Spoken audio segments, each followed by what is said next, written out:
ஔவையார் சொல்வாங்க, "அண்டத்தில் உள்ளதே பிண்டத்தில்." இப்போ பிண்டத்தில் உள்ளதுதான் அண்டத்தில். அப்போ அண்ட சராசரங்களும் சுழன்று கொண்டு இருக்குது. அதன் தன்னுடைய இயக்கத்தை தவறாமல் செய்து கொண்டிருக்குது. இந்த அண்ட சராசரங்களை நம்மளால ஆள முடியுமா அப்படின்னா, இல்ல. இன்னைக்கு மழை வரும்ன்னு சொல்றாங்க. மழை வராது. அதுல எதுவுமே நம்ம கையில இல்ல. எதுவுமே இல்ல. இயற்கை. இயற்கை தனது பாதையில அழகா சுழன்று கொண்டிருக்கு இல்லையா?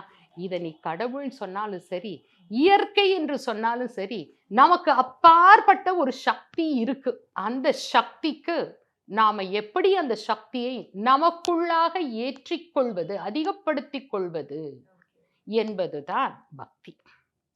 நீங்க வந்து எப்படி வேணாலும் இத எடுத்துக்கோங்க. இந்த சாமிய கும்பிடலாமா? அந்த சாமிய கும்பிடலாமா?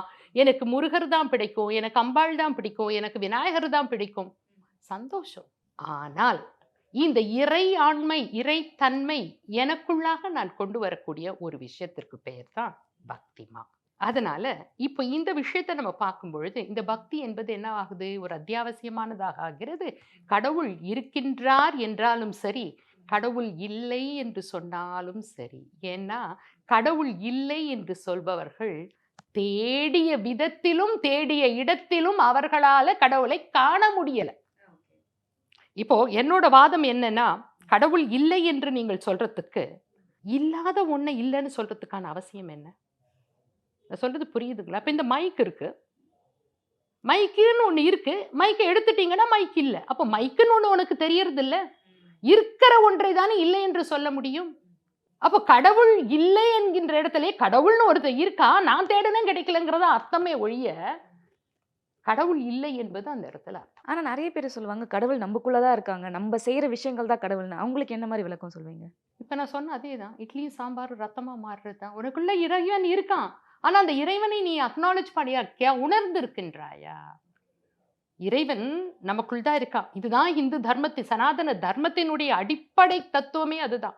அகம் பிரம்மாஸ்மி.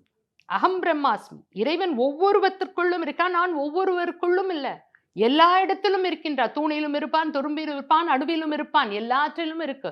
சோ நீங்க வந்து இது அடிப்படை தத்துவத்தை நீங்க விளக்க சொன்னீங்க அப்படின்னா, நான் இன்னும் கூட அடிப்படையாக போக முடியும். இன்னும் நெறைய விஷயங்கள் இத பத்தி நீ ஒரு அணுவில் இருக்கிறதுலருந்து என்னால எடுத்து கொடுக்க முடியும் உங்களால. இப்ப நான் உடல்ல இருக்கிறத நான் சொன்னேன். அப்போ இந்த பிரபஞ்சமே இங்க இருக்கக்கூடிய தோற்றம் எல்லாம் அவனே. "காக்கை சிறகினிலே நந்தலாலா உன் கரிய முகம் கண்டேன்" பாடுறாரு பாரதியார். "அக்னி குஞ்சொன்று கண்டேன்னு." சோ எல்லாற்றும் இந்த பிரபஞ்சம் பூரா அவனுடைய செயல் தான். அவன் இல்லாமல் ஒரு அணுவும் அசையாது.